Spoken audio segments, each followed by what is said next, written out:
For the past couple of months, I couldn't shake this feeling of being stuck, like I was at a standstill with myself. I hired more people, built an amazing dynamic within my team, and even dropped some business while growing new ones.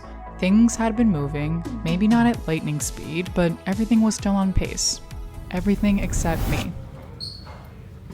See, I'm the visionary, the founder. I'm supposed to lead and be the best at it. But my brain felt exhausted, my body was tired, and suddenly I just didn't recognize who I was becoming, and I felt shitty. The scariest part was I felt indifferent. For the first time in years, I wasn't pushing. I was just coasting. And with all the change in my business and big goals weighing down around me, I kind of felt paralyzed because I felt like I was failing myself. The more I thought about it, the more I wondered, is this what it feels like to lack self-motivation? If you know me at all, you'd know that being unmotivated isn't in my character. When I was 20 years old, I decided I was going to buy a house, and by 23, I did. When I was 21, I realized if I wanted a house, I needed to pay off my student loans. And by 23, I did. All 53,000 of it. When I was 22, I decided I wanted to work in finance without a business degree. And by 23, I did that too. I'm not trying to brag because listen, I'm not gifted in any special way. I'm not uber talented. I'm just a really hard worker. That, and I'm really motivated by people telling me I can't.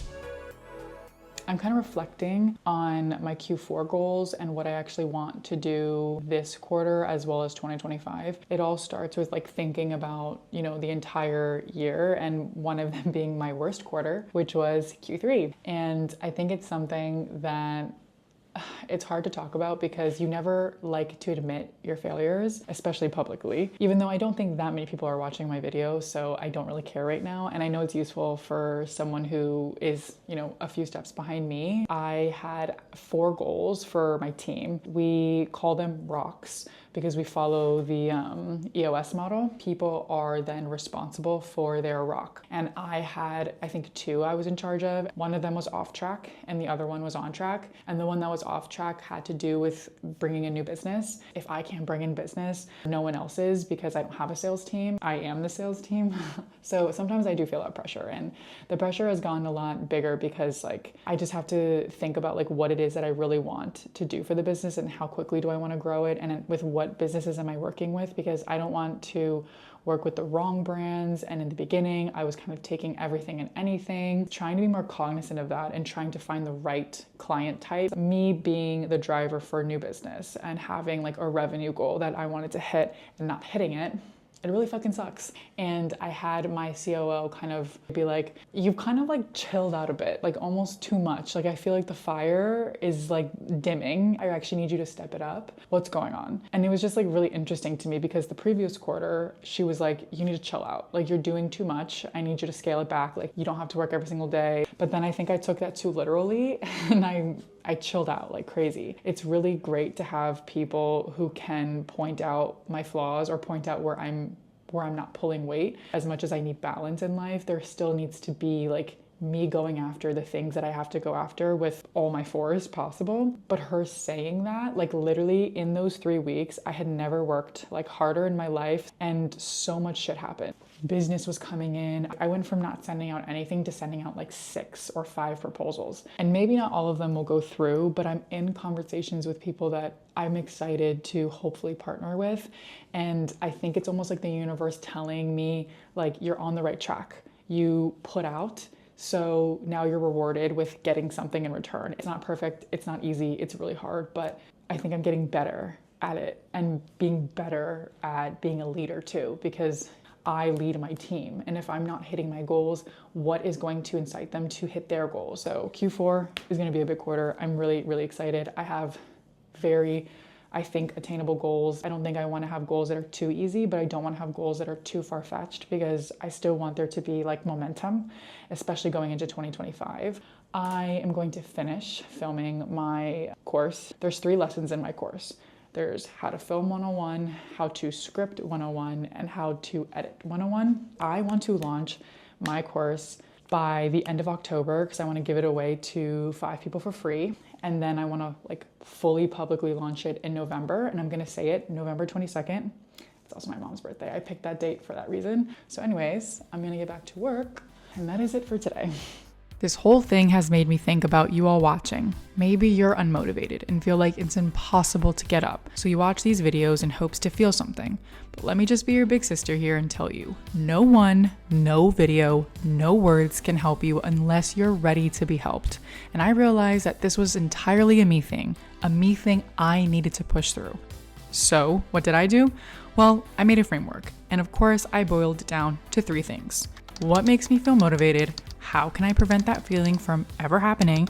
And when can I start implementing this? It's 12:37. It's Saturday, October 12th. I never film on the weekend. I also never have this headband. I'm trying to dry my hair down without using heat. So this really works. But anyways, and the past year, I was talking about this with my boyfriend, has been the most boring year of my life, and not in a negative way. I've had the most fun for what I'm doing, what I'm building, but boring in the sense of as a 26-year-old woman, I'm not going out and, dressing up all the time. It's not glamorous. It's a Saturday and I'm working. I'm going to finish my course today. It is what it is. What else am I doing? Because I could go and distract myself with fun things, but this is truly what is not fun I'm not saying I don't want to sit here and be oh, work is fun. Being honest, work is not fun. I just love who I become as I'm doing these things. And that makes me feel confident and really good about what I'm doing. It's more so just, I love the process. And right now, currently in my life, this is what invigorates me. I want to continue doing what I'm doing and seeing where the fuck it takes me, because I think it might be pretty damn far. I still am young and naive in my own ways, and I have to remember that, and that's okay. But I still compare myself, and that's one of my biggest flaws. Let me just give you an actual story. I was telling my boyfriend, I'm look, I'm going to be dead honest with you. I do not want to go on these extravagant dates. I really don't care right now. I don't need to travel or do anything crazy. What I really need from you is to support me as I'm trying to do the things I'm trying to do. And that means that, yes, I want to work on the weekend.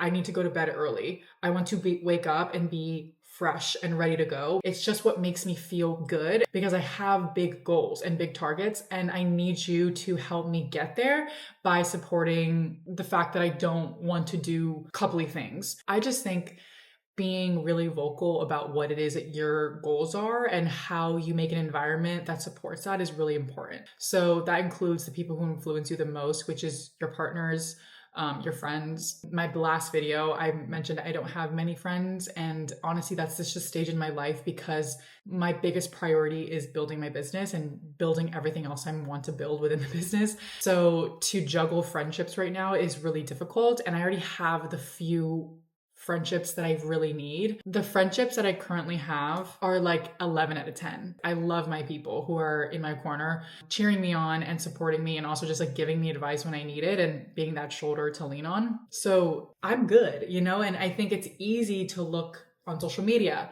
and see what everyone else is doing and think, oh shit, I should probably be doing that. Or I need to be doing that. Why am I not doing that? Whatever works for you, whatever floats your boat, that's enough. And you just make your life the way you want it to be. That's my 2 cents for today. Set up your environment properly. Find the people that are going to support you and understand you. Priorities are priorities.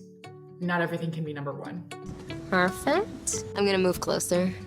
So after looking inward and using my own framework, here's what I've learned about motivation. Number 1, what triggers my lack of motivation is when I let myself down. When I don't follow through on the promises that I make to myself for what I'm going to get done. Number 2, how can I stop that from happening? And that would be by creating an environment that forces me to act in the way that I want. Success to me comes down to doing, even when I don't feel like it. And finally, number 3, when's the right time to start? And this is the most important one because we tend to wait until we feel ready. Here's the truth coming to you one more time, and it's that you'll rarely feel 100% most of the time. Waiting for the perfect moment is how you lose time. And time, unlike motivation, is something you never get back. The only real failure here is hoping that something external will somehow light a fire under you to get you to start. But I'm guessing you didn't need this video to tell you that. The question is, will you keep going when it's hard, slow, and not pretty? And will you keep going when you feel like you can't? So to everyone watching, remember this: motivation is fleeting. It's not something you wait for, it's something you create. I certainly don't wake up every day feeling inspired and energized, but I also don't wake up every day hoping for a perfect moment. So this is your sign that now has always been your time. And if you haven't felt momentum lately, it's okay, because you haven't failed yet. Now that only happens when you stop from getting back up again.